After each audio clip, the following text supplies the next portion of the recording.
همیشه اسرار مخفی کنجکاوی انسان را برای دانستن آن برمی‌انگیزد و همواره موضوع داغی برای صحبت با دیگران به شمار می‌رود.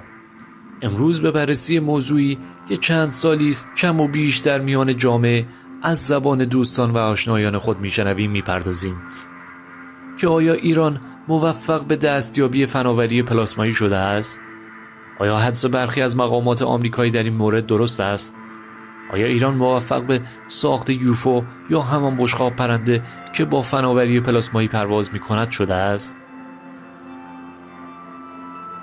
لطفاً کانال ما رو سابسکرایب و زنگوله رو به صدا در بیارید. پلاسما گازی است که یونیزه شده است، یعنی به مولکول‌های آن الکتریسیته افزوده شده و موجب جهش این مولکول‌ها شده است. سال هاست که آمریکا و اسرائیل بر این موضوع در حال تحقیق و پژوهش هستند. آنها معتقدند ایران به این فناوری در سال 2007 به وسیله پروفسور مهران توکلی کش دست پیدا کرده است. اما مهران توکلی کش کیست و چه علمی دارد؟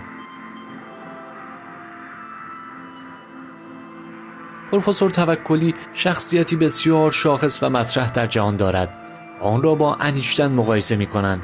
او مهندس ایرانی فناوری هسته‌ای است که به دلیل تحقیقاتش در زمینه راکتورهای پلاسمایی و همچنین دستیابی به فناوری جدید فضایی شناخته شده است.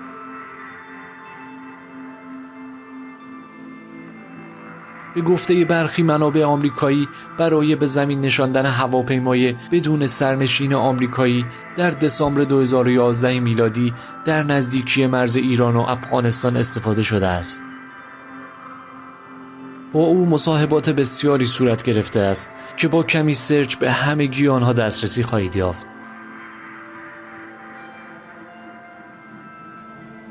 این حدس و گمان‌ها زمانی قوت گرفت که ایران پهپاد فوق پیشرفته آمریکایی یعنی RQ-170 رادارگریز را به سلامت به زمین نشاند. مقامات ایرانی از حکم و نفوذ به سیستم هدایت کننده این هواپیمای جاسوسی سخن گفتند، در حالی که تقریباً این کار محال است، چون این سیستم با کدگذاری پیچیده ایمن شده که مدام در حال تغییر است.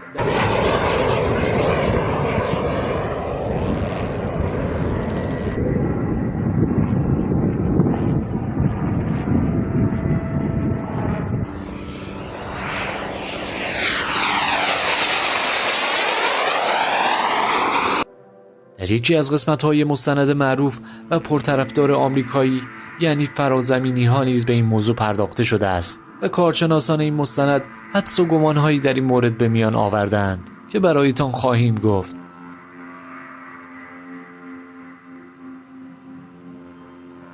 آنها معتقدند که این پهپاد با فناوری کششی که در بسیاری از فیلم‌های علمی تخیلی مشاهده کرده ایم را به زمین نشاندند. آنها بر این باورند از سال 1974 آسمان ایران شاهد موج زیادی از مشاهدات یوفو بوده است که در سال 2004 ایران توانسته است یکی از این بشقاب پرنده ها را ساقط کند و مهندسی معکوس آن را انجام داده و همکنون به این فن آوری دست پیدا کرده است. ادعا می‌کنند که این اتفاق در کوههای اطراف کرمان بوده و توسط بسیاری از شاهدان عینی رویت شده است و قبل از رسیدن مردم به محل حادثه نیروهای نظامی ایران آن محل را قرنطینه کردند. آنهایی که معتقد این موضوع هستند به فیلم‌هایی از جنگ سوریه و حملات یوفویی به داعش و بشقاب پرنده‌ای که بر روی قدس بوده اشاره می‌کنند.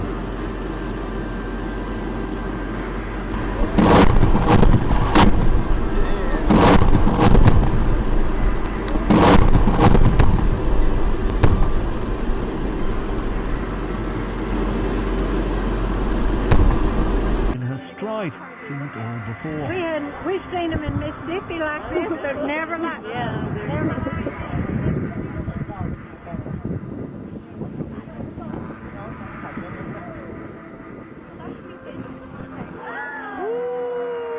Ball of light dropping until it hangs just over the dome of the rock. These spectators a little more impressed. Whoa!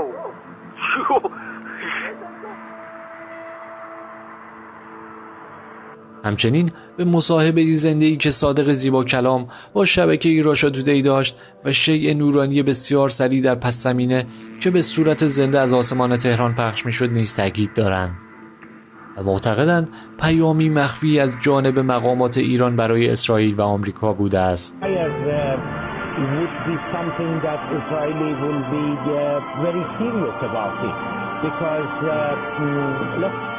think that playing with fire would be something that Israeli will be very serious about it because در سال 2017 نیز پنتاگون یک ویدیو از مشاهده یوفو توسط جنگنده‌های خود به اشتراک عموم گذاشت که مورد توجه بسیاری از رسانه‌ها شد و ساعت‌ها به تجزیه و تحلیل این موضوع پرداختند. این رویت 5 دقیقه به طول می انجامد، اما فقط 1 دقیقه از این ویدیو منتشر می شود. این ویدیو در سال 2004 ضبط شده است، یعنی همان سالی که به گفته کارشناسان موج بسیاری از رؤیت یوفوها در سطح جهان بوده و ایران در همان سال موفق به ساقط کردن بشقاب پرنده در حوالی کرمان شده است. چرا این ویدیو 13 سال به طور یک راز نگهداری شده است؟ در ادامه شما را دعوت به مشاهده این ویدیو می‌کنیم.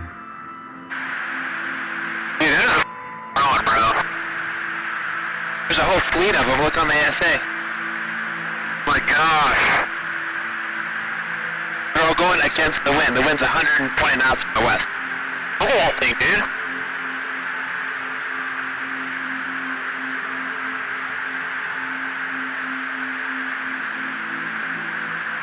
That's not our LNS though, is it? It's not. That is the LNS, dude.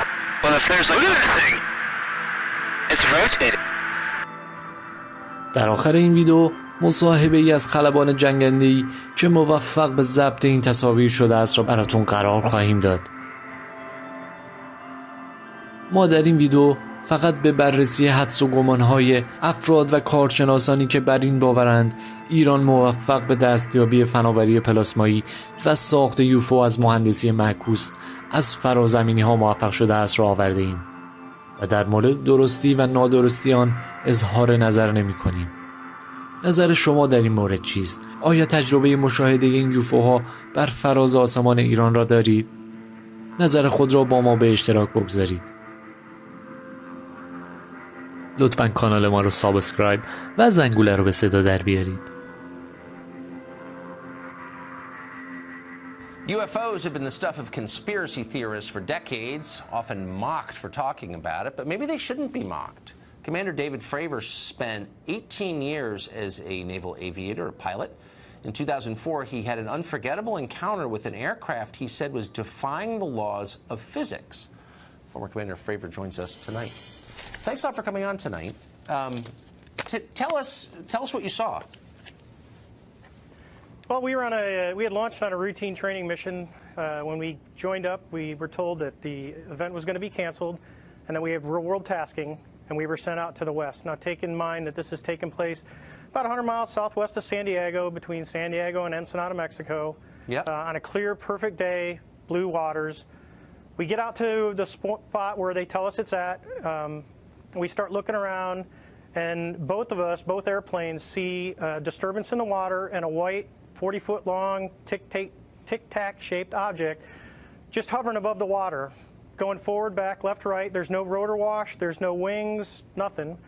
So as we drive around in a clockwise flow, we get to about the 9 o'clock position, and I said, well, I'm going to go down and check it out, and the other jet is going to stay high. So as we go down, when we get to the 12 o'clock position, it starts to mirror us. So it's in a clockwise flow, and it's on the opposite side of the circle from us. And we continue this. It's in a climb, we're in a descent. We're getting a great look at it. This whole thing takes about probably up to 5 minutes from the time we show up. I get over to the 8 o'clock position. It's at about the 2 o'clock position, and I decide I'm going to go and see what it is, and it's about 2,000 feet below me. And I cut across the circle, and as I get within about a half mile of it, it rapidly accelerates to the south in about 2 seconds and disappears. What would you estimate the speed? Oh, well above supersonic. It like a bullet out of a gun, it took off. So from what you know about aerodynamics, mechanics, physics, should this be possible, what you saw? Not with the technology that we have today. not at all. Even now, even 13 years later, is there anything that you know of capable of this kind of behavior? No, there's nothing I know of. I mean, when we saw the video with the IR, it has no exhaust, no discernible things of anything form of propulsion. And this thing came from a dead hover over the water, just kind of moving around, to a climb up to about 12,000 feet to rapidly accelerating away in a climb, and in less than 2 seconds it was gone. And you figure you're talking 50 miles of visibility, and you can easily see an object that size easily out to 10 miles, and it just disappeared in seconds. What would be the effects on a human pilot of the G-forces involved in that altitude change? Well, the altitude wouldn't be bad. It would be the acceleration of the object. That's right. Honestly, I wanted to fly it. Yeah, but, I bet. There's, talking to some physicists, they don't think the human body could handle that kind of force with that acceleration. It doesn't sound like the human body could. So bottom line, what do you think this was? I believe, as do the other folks that were on the flight, that when we visually saw it, that it was something not from this world. When presumably you expressed that belief to your superiors, what did they say? Actually, we caught a lot of grief getting back to the boat, and it got passed off as an event that no one could explain. Now, keep in mind, they had been tracking these for 2 weeks prior to us seeing it, and this was the first time that manned airplanes had been airborne when the objects appeared. This feels like a really big story to me. It's not exactly clear why Vladimir Putin's more interesting than this. I think this seems like a big deal. And Commander, I appreciate your taking the time to talk to us about it. You seem sober and believable, and I appreciate it. Well, thank you very much, Tucker. Thanks.